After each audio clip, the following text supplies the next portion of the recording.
ये एग्जाम्पल एक sexual complaint से मुतालिक है। पिछले दिनों मेरे सामने एक सेक्सुअल कंप्लेंट आई। बज़ाहिर कंप्लेनेंट की स्टोरी पेनफुल थी और फैक्ट्स भी ऐसे थे कि आम आदमी फौरी तौर पर एक इमोशनल कंक्लूजन की तरफ जा सकता था। लेकिन एडवोकेसी का काम सिर्फ इमोशंस या फैक्चुअल कंक्लूजन तक पहुंचना नहीं। एडवोकेट को ये देखना होता है कि फैक्ट्स किस ऑफेंसेस के स्टैट्यूटरी इंग्रेडिएंट्स में आते हैं, किस सेक्शंस के अंदर फिट होते हैं, और अगर रॉन्ग सेक्शंस लगा दिया गया है तो करेक्ट लीगल रूट क्या बनता है। इसीलिए इस एग्जांपल में मेरा मकसद फैक्ट्स को रिपीट करना नहीं, बल्कि ये दिखाना है कि एक पेनफुल जो फैक्चुअल स्टोरी है उसके अंदर से क्वेश्चन ऑफ लॉ कैसे फॉर्मुलेट्स किए जा सकते हैं। इस कंप्लेन में एलिगेशंस ये थी कि एक लड़के ने मैरिज का प्रॉमिस किया, रिलेशनशिप्स वगैरह डेवलप हुए, चैट्स मौजूद थी, फिजिकल रिलेशनशिप्स भी रहा, मगर बाद में मैरिज नहीं हुई। कंप्लेनेंट जो थी वो नेचुरली हर्ट थी, ग्रीवेंसेस भी सीरियस थे और इसकी स्टोरी सोशल मीडिया पर भी चली गई थी।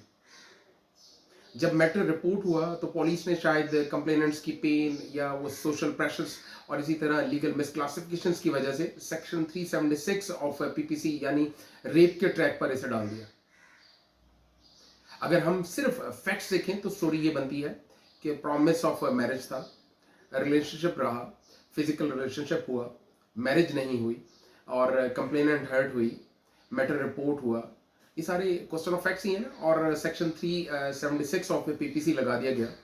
लेकिन असल क्वेश्चन ऑफ लॉ ये था कि क्या प्रॉमिस ऑफ मैरिज के ब्रीच को mechanically rape under section 376 of PPC में कन्वर्ट किया जा सकता है, या पहले सेक्शन 375 ऑफ पीपीसी के जो स्टैट्यूटरी इंग्रेडिएंट्स है उनको टेस्ट करना लाजम है। यहां सबसे पहले समझना जरूरी है कि section 376 of PPC punishment provisions है। इससे पहले सेक्शन 375 ऑफ पीपीसी को देखना पड़ेगा कि लीगली रेप बनता भी है या नहीं बनता। सेक्शन 375 ऑफ पीपीसी में ब्रॉडली जो है वो categories of 4 categories of sexual act आते हैं। पेनिट्रेशंस हैं, इंसर्शंस हैं, मैनिपुलेशंस काजिंग पेनिट्रेशंस और इसी तरह ऑरल एप्लीकेशंस वगैरह का भी कैटेगरीज में रोल आता है। इन कैटेगरीज में makes her to do so का भी कॉन्सेप्ट मौजूद है, यानी कि सिर्फ एक्ट, डायरेक्ट एक्ट नहीं बल्कि दूसरे पर्सन को ऐसा एक्ट करने पर कास्ट करने का भी रेलेवेंसी हो सकती है।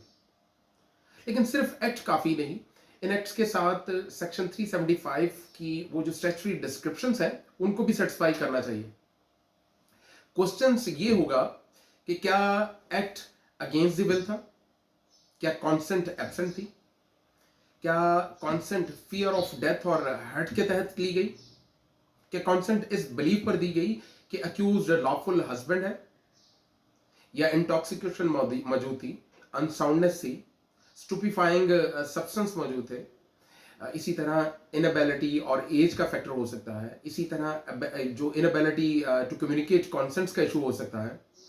अगर फैक्ट्स इन डिस्क्रिप्शंस में फिट नहीं हो रहे थे तो सिर्फ फ्यूचर प्रॉमिस ऑफ मैरिज का breach automatically section 376 of PPC का आंसर नहीं बन सकता। यहां दो लीगल सिचुएशंस अलग अलग समझनी पड़ेंगी।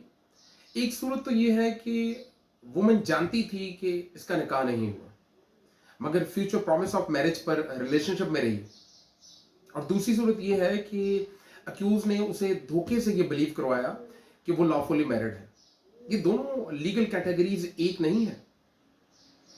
अगर लॉफुल मैरिज का फॉल्स बिलीव क्रिएट किया गया तो section 493 A of PPC examine हो सकती है, और अगर फ्रॉडलेंट मैरिज सेरेमनी हो तो सेक्शन 496 ऑफ पीपीसी रेलेवेंट हो सकती है।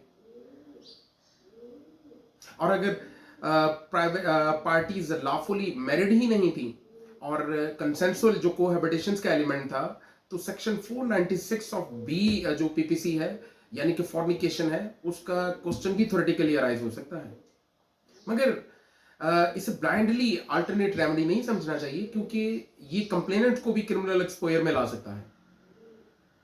और अगर इसी तरह थ्रेट्स, ब्लैकमेल्स, प्राइवेट इमेजेस या साइबर हरासमेंट्स या डिजिटल एक्सप्लॉयटेशन वगैरह हो तो पीका या अलाइड जो लीगल रूट्स है वो फैक्ट्स के मुताबिक एग्जामिन होंगे। और अगर फाइनेंशियल डिसेप्शन वगैरह हो तो सेक्शन 420 ऑफ पीपीसी तब आएगी जब डिसेप्शन से वो जो प्रॉपर्टी डिलीवरी है या वैल्यूएबल सिक्योरिटीज हैं या लीगल डैमेजेस हैं, इनका इंग्रेडिएंट्स फिट बैठ रहा हो। सिर्फ मैरिज प्रॉमिस का ब्रीफ सेक्शन 420 का ऑटोमेटिक फाउंडेशन भी नहीं बन जाता।